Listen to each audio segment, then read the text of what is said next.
Assalamualaikum warahmatullahi wabarakatuh. Kembali lagi di podcast UM Pontianak bersama aku Balkis. Hari ini kita kedatangan tamu spesial nih, salah satu organisasi mahasiswa yang ada di Universitas Muhammadiyah Pontianak yang baru aja pergantian kepemimpinan baru. Penasaran kan siapa mereka? Yuk kita kenalan. Hai. Halo. Halo. Apa kabarnya nih? Alhamdulillah baik banget. Baik. Nah ini dengan siapa nih? Boleh kenalan dulu dong. Halo teman-teman, perkenalkan nama saya Feby Kusuma. Ya, saya salah satu mahasiswa di Fakultas Ekonomi dan Bisnis Universitas Muhammadiyah Pontianak. Dan kebetulan saya juga baru saja terpilih sebagai Ketua Umum Pimpinan Cabang Ikatan Mahasiswa Muhammadiyah Kota Pontianak. Oke. Nah, saya Abdurrahman. Saya sebagai bendahara umum yang baru terpilih gitu. Oke, nah sebelum berbicara lebih lanjut nih, boleh dong kenalin dulu apa sih IMM ini dan bagaimana organisasi ini nih mendukung visi misi dari Muhammadiyah gitu. Oke, baik.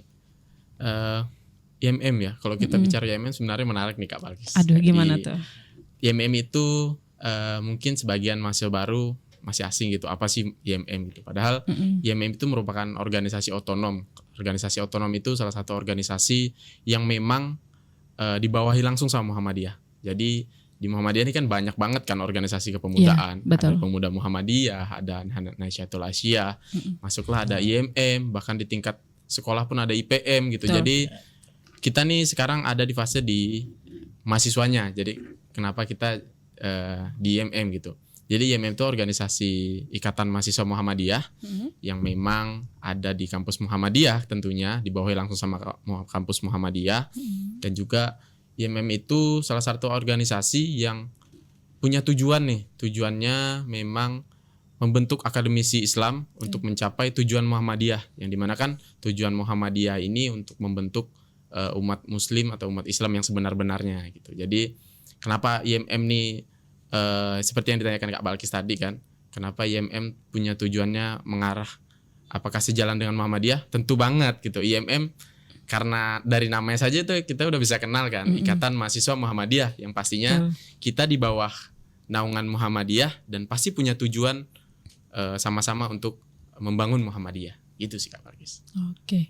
Mungkin ada tambahan dari mana? Nah, terkait pedoman pusat Muhammadiyah itu yang organisasi yang ada di Universitas Muhammadiyah itu hanya Ikatan Mahasiswa Muhammadiyah, terus BEM dan UKM. Nah, jadi seluruh kampus Muhammadiyah di PTM itu pasti ada ikatan mahasiswanya nih Kak Balkis gitu. Oh, berarti udah luas sekali. Ya benar. Karena kita tahu Universitas Muhammadiyah sendiri itu ada di setiap provinsi. Betul. Kurang Dan lebih pasti itu ada IMM-nya. 174. Wow. Terakhir itu sangat banyak banget. Dan itu IMM semua dong. Iya pasti ada kan. Pasti ada IMM. Nah, udah banyak, udah meluas nih, pasti kita harus tahu dong peran apa sih yang ada di IMM ini dalam masyarakat gitu kan. Seperti apa aja sih kegiatan sosial yang biasa dilakukan oleh IMM dan bagaimana dampaknya pada masyarakat nih. Nah kalau untuk kegiatan sendiri IMM itu Kak Balkis ada 3 gerakan memang yang terkhusus kita fokuskan.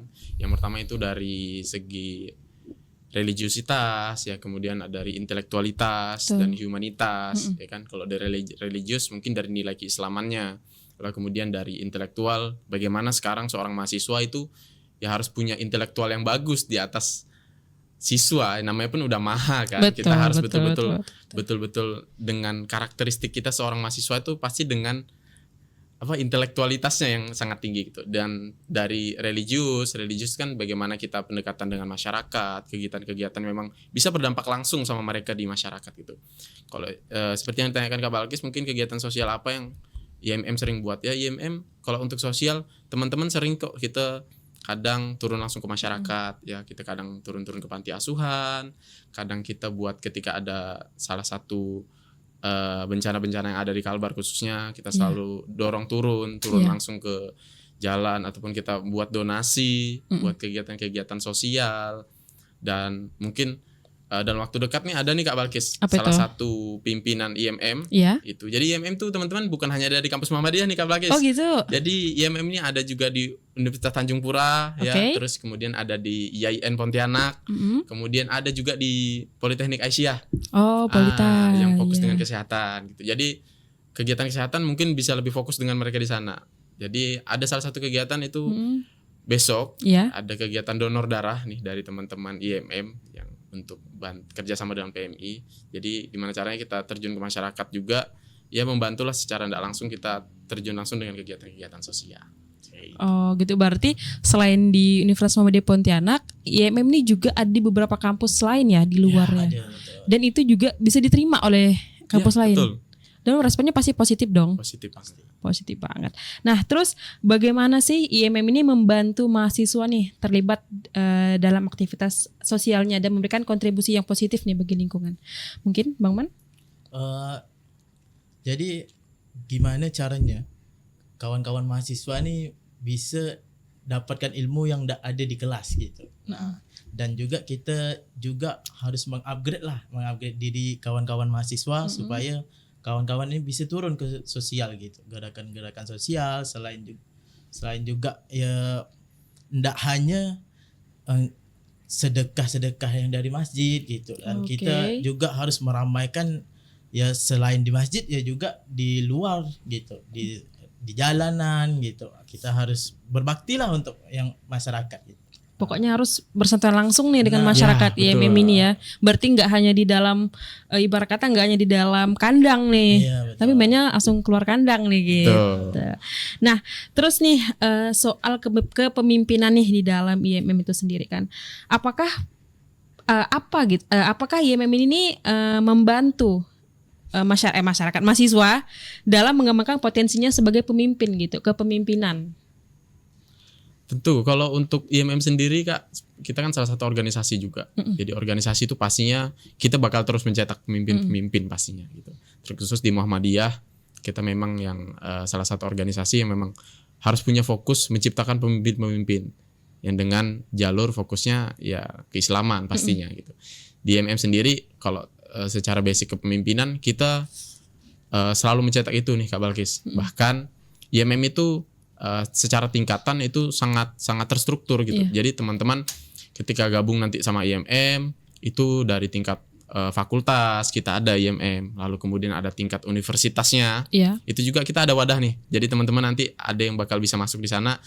Kita arahkan untuk jadi pemimpin di tingkat kampus, lalu kemudian IMM di tingkat cabang kota. Nah, seperti kami hari ini itu kami ada di lingkup IMM tingkat Kota Pontianak. Jadi IMM di Kota Pontianak itu dalam handle kami lah, dalam artian kami yang bakal jadi koordinatornya. Lalu kemudian di tingkat provinsi itu di 38 provinsi ya hari ini itu IMM ada juga di tingkatnya. Lalu sampai di tingkat pimpinan pusat.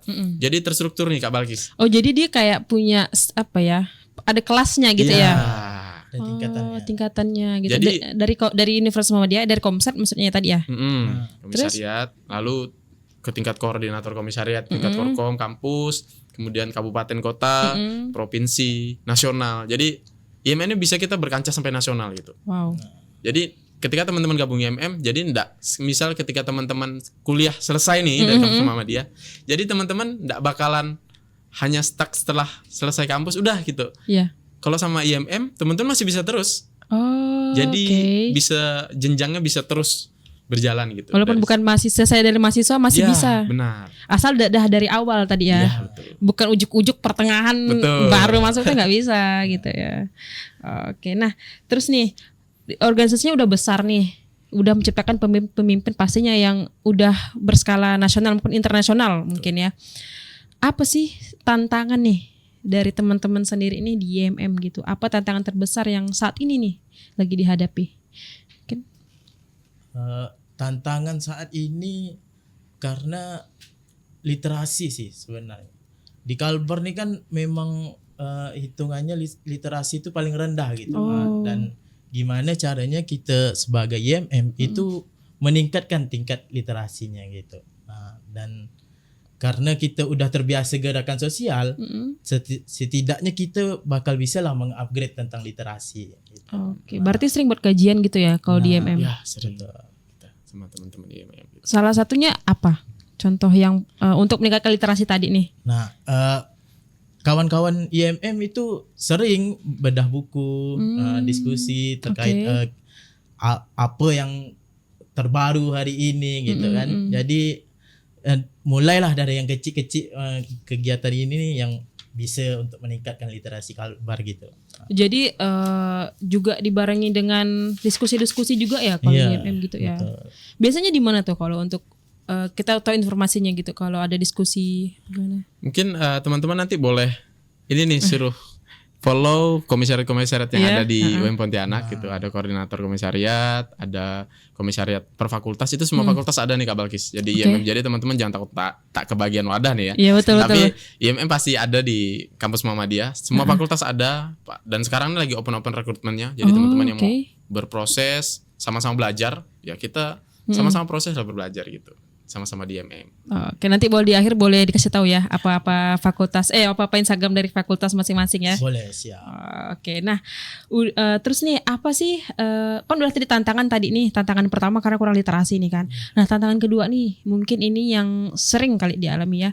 Apa sih membedakan nih IMM tuh dari organisasi IMM sama organisasi lain di kampus? Nah, jadi seperti yang disampaikan Abdurrahman tadi, itu bahwasannya menurut kaidah PTMA itu organisasi yang ada di kampus Muhammadiyah itu ada BEM, ada IMM, ada UKM, ada HIMA, ada DPM. Oke. Dan kalaupun ada organisasi lain selain organisasi yang sebutkan tadi di Muhammadiyah itu harus persetujuan rektor. Jadi buat teman-teman nih, kalau ada organisasi memang yang beda dari organisasi yang saya sebutkan tadi, itu secara sebenarnya ya bisa dikatakan itu tak legal. Karena kita Muhammadiyah ini beda sama kampus negeri lah mungkin Kak Balkis ya. Oh, lebih strict ya? Iya. Lebih ketat gitu. Makanya karena kita hadirkan Muhammadiyah, kita hadirkan IMM sebagai wadah mahasiswa Muhammadiyahnya. Jadi spesifik nih sebenarnya. Muhammadiyah ciptakan kampus, Muhammadiyah juga ciptakan IMM sebagai wadah mahasiswa Muhammadiyahnya. Oh, itu yang membedakan tadi. Ya, benar. Oke, nah apa sih yang mengharuskan nih gitu mahasiswa tuh daftar IMM gini, ikut bergabung gitu? Apa sih?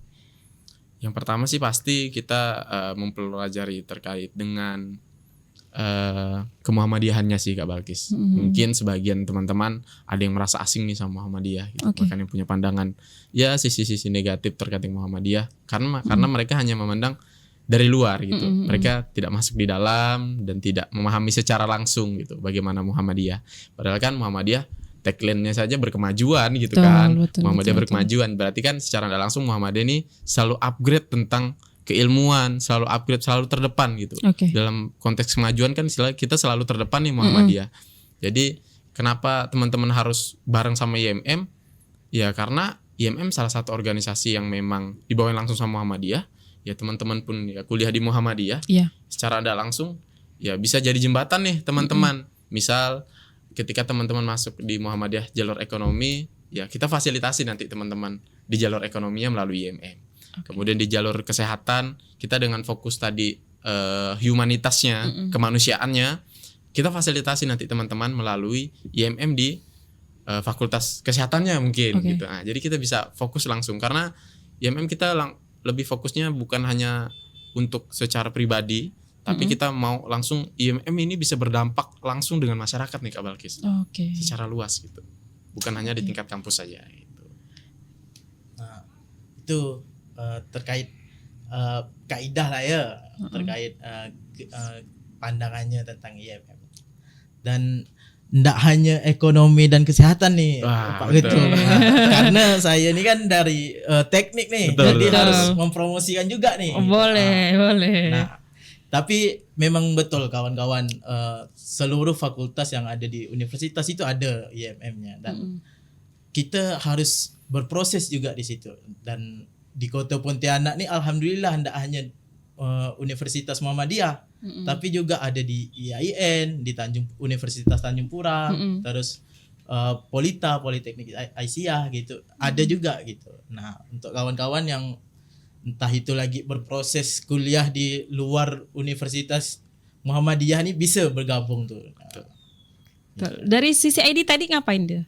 Sisi IT nih yang berperan penting, spesial gitu. Karena digital ya hari ini kalau digital setuju. Marak banget nih gitu. Jadi kita harus berdakwah dengan digital. Jadi kawan-kawan tuh bisa ngelihat dakwah IMM nih sambil baring dari rumah Oke. gitu. Itu bisa gitu. Nih menarik nih. Tadi Bang Man ada mention soal dakwah nih kan, soal dakwah. Pasti IMM nih berkaitan erat lah dengan soal dakwah tadi kan. Nah, apa sih peran IMM dalam dakwah kampus nih dan bagaimana cara IMM tuh menyesuaikan nih metode dakwah dengan generasi sekarang atau kita sebut dengan Gen Z nih. Nah, gimana nih metode dakwah yang dipakai ini? Mungkin metode-metode yang kita buat ya hari ini teman-teman di IMM khususnya gitu ya. Kita selalu peka terhadap hal itu karena Gen Z ini salah satu mahasiswa yang cukup sulit kita jangkau nih Kak Balkis. Betul. Kalau mungkin di tahun-tahun kita 2019 ke bawah itu masih enak lah. Iya. Misalnya kita masih sering ketemu di kampus, Betul. ketemu di kantin nih, kadang Iya. ketemu di sekretariatan organisasi-organisasi. Jadi bisa bersentuhan langsung lah. Cuman hari ini kan kalau Gen Z nih cukup jauh karena setelah kuliah mereka pulang. Iya, benar. Setelah benar. kuliah pulang ya besok baru kuliah baru berangkat lagi. Jadi susah bahkan mereka kalau kita ajak singgung langsung sama masyarakat. Jadi cukup jauh. Jadi tantangannya cukup besar sebenarnya Kak Balkis.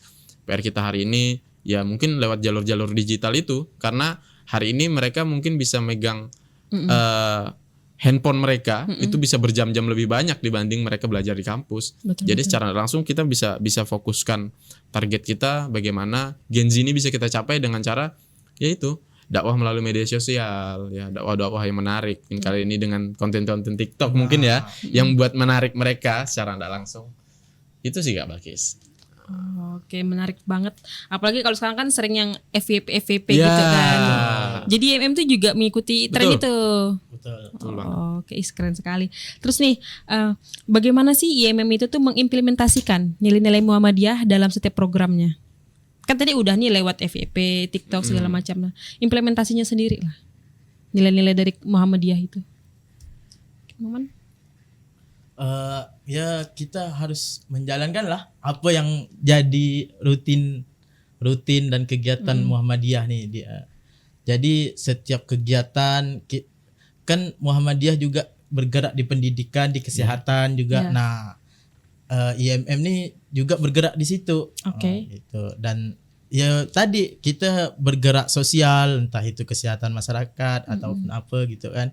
Entah itu sunat massal biasanya. Nah, Oke. jadi pemeriksaan kesehatan gratis itu kan mengimplementasikan gerakan-gerakan Muhammadiyah juga gitu. Jadi IMM ini sering bekerja sama ya sama benar. pihak-pihak lain gitu. Menarik sekali. Ya sama itu juga nih Kak Balkis. Jadi Apa tuh? Muhammadiyah ini kan hari ini sempat marak-marak kemarin muncul nih Krismuha ya. Oh, yes. Kristen Muhammadiyah gitu. Jadi apa sih maksudnya gitu kan? Kenapa dan IMM pun secara hari ini ya khusus di Pontianak ya IMM Pontianak itu juga membuka peluang bagi teman-teman yang non gitu dalam artian yang berkuliah di kampus Muhammadiyah. Jadi bagi teman-teman nanti ngerasa kayak non bisa gabung nggak sih sama IMM kan harus dan ternyata IMM membuka itu seluas-luasnya jalur dakwah itu yang kita buka juga di IMM. Jadi karena Muhammadiyah kan kemarin mengeluarkan tuh Krismuha. Jadi teman-teman IMM juga kita buka juga lah teman-teman yang mau ingin proses. Mungkin fokusnya cuman lebih ke humanitas, lebih kemanusiaan. Mungkin kegiatan sosial kita ajak mereka.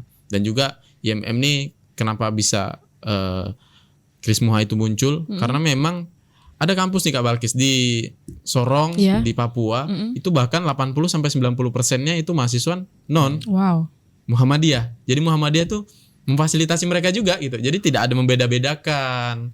Jadi betul-betul kita rangkul sama-sama teman-teman yang mau berproses sama-sama belajar di IMM. Ya jadi asik lah gitu.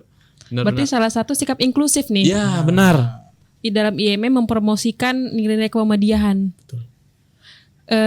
Untuk dari Muhammadiyah sendiri lah, dari Universitas Muhammadiyah kita sendiri ini, ada nggak yang udah masuk nih dari siswa yang beragam tadi?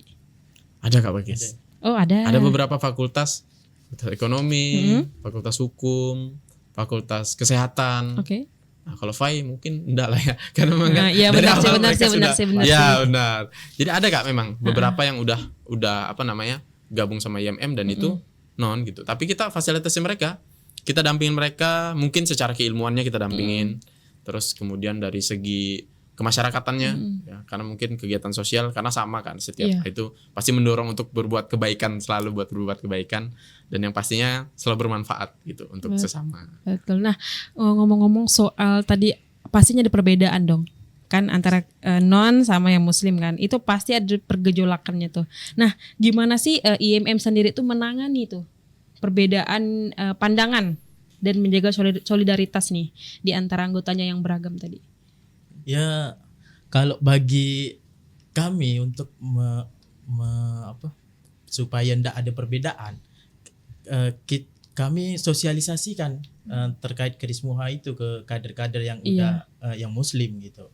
Nah, supaya ndak ada pandang bulu lah. Iya. Nah, jadi kawan-kawan yang non juga bisa sama gitu kegiatannya. Jadi ndak ada yang mentang-mentang saya Islam dan yang non nih hanya 3 orang kan gitu kan.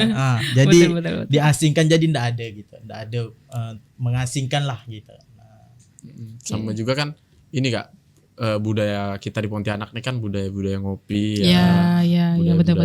yang sering harus ngobrol. Iya. Bahkan IMM Pontianak itu hadir karena kekeluargaan dan kebersamaan nih Kak Balkis. Jadi betul-betul inklusif itu selalu jadi salah satu pendorong kuat IMM bisa sampai hari ini gitu. Iya. Inklusif kebersamaan, karena inklusif kan kebersamaan kan, pendampingan tidak mandang bulu nih, siapapun mau gabung kita tetap rangkul. Kemudian kegiatan-kegiatannya juga kita selalu yang upgrade, yang selalu dalam artian menarik, nggak selalu itu saja tiap tahunnya. Kita bisa upgrade. Lalu kemudian inklusifnya kebersamaan. Jadi benar-benar kekeluargaan itu jadi modal utama sih di IMM. Karena di Muhammadiyah ini kan kental banget gitu kalau terkait kekeluargaan gitu kan. Kekeluargaannya kuat sekali. Iya benar. Bahkan Gitu. kami tuh pernah nih Kak Balkis, waktu KKN itu kami ikut KKN nasional itu ke Makassar waktu itu. Iya. Dan kami udah jadi anggota IMM. Iya. Dan di kampus Muhammadiyah itu kan di seluruh Indonesia ada nih Iya, IMM-nya. benar. Adalah kita kenal sama salah satu kader IMM dan kita disambut Kak Balkis. Padahal di hari itu kita baru ketemu mereka. Iya. Hanya sebatas lewat chat gitu. Tapi ketika kita datang sana, benar-benar kita tuh kayak keluarga, kayak seolah-olah yang udah pernah ketemu banget. Bahkan berdampak sama teman-teman yang bukan kader nih. Oh. Mereka ngerasa kok kalian ketika datang ke situ kayak udah kenal sih gitu loh. Padahal baru kita juga baru kenal gitu. Jadi itulah salah satu keuntungan sih Kak Balkis ketika kita keluar daerah mungkin karena kita sama-sama kader IMM. Karena efek kekeluargaan itu yang sangat kental banget dirasakan di IMM. Padahal baru pertama kali pun itu enggak kenal. Betul. Berarti salah satu benefit ikut IMM tuh relasinya benar-benar ada gitu. ya, betul. Tanpa kita kenalan terlebih dahulu udah klik nih kalau kita satu kapal. Iya, benar. Benar sih. Nah, terus apalagi tuh benefit untuk ikut IMM? Siapa tahu nih teman-teman nih tertarik nih ikut IMM. Tapi apa sih benefitnya? Selain tadi banyak relasi? Kita bisa ngelatih kepemimpinan kita nih. Soft skill lah hitungannya gitu. Nah, yang kadang sebenarnya ada di dalam diri itu tapi tidak terkeluar gitu. Oh, gitu. Nah, tidak tereksplor gitu. Nah, kayak adalah beberapa kader yang kita pandang itu kayaknya introvert, cuma sekali ikut IMM nih, oh bisa kok jadi pemimpin di IMM gitu. Nah, jadi soft skillnya bisa terlatih gitu. Yes. Karena kita selalu hadirkan itu Kak Balkis. Jadi kita bukan hanya kegiatan-kegiatan yang memang untuk diri sendiri, tapi ada fokus juga ke jangkauan luas. Seperti yang disampaikan tadi, ada memang rekan-rekan kami lah, itu beberapa yang bahkan di SMA mungkin tidak pernah ikut organisasi nih Kak Balkis. Tidak pernah ikut organisasi dan bahkan kuliah pun hanya kuliah pulang. Dan ketika kita coba ajak ternyata ada potensinya gitu dari diri dia yang mau berkembang gitu, mau belajar. Karena IMM ini salah satu laboratorium lah bisa kami sebut nih Kak Balkis. Laboratorium. Jadi kalau hanya tempat ya kita hanya simpan barang gitu kan. Kita hanya sebagai drop lah, tempat singgahan sementara. Tapi kalau IMM buat kami itu laboratorium. Jadi kalau laboratorium itu kan ketika teman-teman masuk ke dalam situ, teman-teman mau buat apapun, ya teman-teman mau eksperimen apapun, silahkan gitu. Kami membuka seluas-luasnya lah. Kalian punya pemikiran apa, kalian punya gagasan apapun. Di IMM kita beri jangkauan seluas-luasnya lah buat teman-teman berproses dan didorong dengan ya orang-orang yang satu tujuan gitu, satu pemikiran dengan konsep kekeluargaan, kebersamaan yang tidak bakalan ninggalkan teman-teman. Nah, itu yang buat hari ini IMM saya rasa cukup Masih bertahan menarik lah, gitu. masih bertahan sampai hari Karena ini yang gitu. kita tahu beberapa ormawa gitu kan yang ada di kampus ini masih menerapkan sistem senioritas nih. Nah, Itu yang sebenarnya ditakutkan nih sama adik-adik baru kita nih kan. Apakah di IMM tersebut ada sistem itu? Terkait senioritas itu tak ada di IMM. Jadi kita sekader entah itu yang udah berproses 5 tahun, 10 tahun lamanya gitu, ya tetap kawan biasa gitu, kader yang rata gitu. Yeah. Jadi kalau udah di pimpinan oke lah, karena kan tingkat cabang, komisariat, DPD itu kan Ada, gimana dengan strukturnya gitu kan. Cuma terkait senior apa itu enggak ada, kita aman gitu. Aman berarti ya Iya. untuk dimasuki anak-anak Gen Z nih. ya aman banget lah. Jadi kalau Pasti. teman-teman yang ngerasa takut, enggak, Iya. kita malah kasih wadah buat teman-teman. Justru malah ada senior yang malah bisa dorong kita nih gitu ya. Senior ibaratnya yang bisa support kita terus, malah kita mau kegiatan, Bang ada kegiatan ini disupport, dibantu, difasilitasi. Mungkin teman-teman ada yang mau punya akses kesehatan, difasilitasilah oleh senior-senior yang ada di kesehatan. Justru dibantu nih Kak Balkis. Nggak ada intervensi. Nah, kita nggak pakaian kayak gitu. Karena itu saya bilang, IMM itu kental dengan kekeluargaan dan kebersamaan. Jadi mau siapapun kalian, mau duluan masuk IMM atau enggak, ya kita sama-sama IMM, kita sama-sama keluarga gitu. Jadi enggak ada lah ibaratnya kata senioritas dan lain-lain. Saya kan salah satu orang yang bukan dari asli Kak Putra Kalbar nih Kak Balkis. Oh ya? Jadi Dari mana Bang? saya dari Kalimantan Tengah. Oh, pendatang. Ya, pendatang. Kuliah di UM Pontianak 2019 itu betul-betul keluarga saya tak ada nih Kak Balkis di sini. Sendiri ya? Sendirian. Merantau Benar-benar merantau. Kakak tak ada, kemudian sepupu ataupun yang lain keluarga dari orang tua tak ada. Jadi betul-betul fight kita sendirian di sini. Berproses. Ketika bergabung di IMM saya merasa ada keluarga. Karena teman-teman punya satu pemikiran yang sama dengan saya. Karena mereka betul-betul ketika berteman itu ya benar-benar yang mengarah kepada kebaikan, yang selalu support kita ke arah-arah yang betul-betul membuat proses kita pun lebih baik gitu. Dan Jadi, buktinya sampai hari ini sampai di PC gitu iya, kan. benar. Artinya hasil dari didikan IMM itu berhasil. Iya. Sampai mau pulang ke Kalteng nih. Pasti pulang gitu. Pasti Cuman pulang. Betah dia di Pontianak ya. Nah itu. Oke, nah mungkin ada benefit lain? Saya nak nambahkan terkait senior nih. Boleh. Senior nih bisa ngebuka akses lah relasi gitu. Oh oke. Kalau kita masih mahasiswa nih, kita butuh data apa untuk skripsi gitu kan. Senior tuh bisa mengakseskan gitu. Oh, jadi sampai ke pendidikan pun Iya. sebenarnya senior itu banyak bisa bantu. Nah, beda dengan organisasi lain nih yang Iya, jalan aksesnya sendiri. hanya untuk senior sendiri gitu. Oh, jadi ini diajarin juga nih kalau tentang skripsi di IMM. ya. Gitu. Selain tentang akhirat pastinya, dunia juga dapat. Betul. Oke, ini teman-teman sangat menarik sekali. Nah, boleh mungkin terakhir teman-teman sebutin nih dari fakultas tuh ada komisariat apa aja. Jadi biar teman-teman yang nonton bisa tahu nih Instagramnya tuh apa aja. Mungkin dari fakultas yang terbesar dulu nih, ekonomi dan bisnis. Mungkin jadi komisariat itu IMM yang ada di fakultas itu kan dari Fakultas Ekonomi, itu namanya pimpinan komisariat Ibnu Holdun. Ibnu Holdun, Ya, Instagramnya. lalu kemudian dari Fakultas Teknik Ya. ya, itu Jasman Alkindi. Kindi, Kemudian dari Fakultas Hukum ya, Itu PKIMM Muhammad Al-Fatih.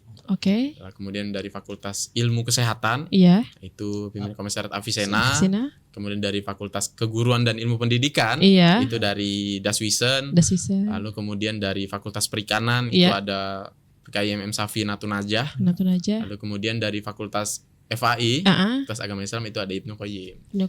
Jadi semua fakultas ada nih, Pasti ada. pasti ada. Kalau yang di Untan tadi namanya? Untuk yang di Untan itu PKIMM Untan untuk Universitas Tanjung Pura. Lalu kemudian ada dari IAIN. IAIN itu pimpinan komisariat Ishak Saleh namanya. Ishak Saleh gitu. Nah, kemudian Oke.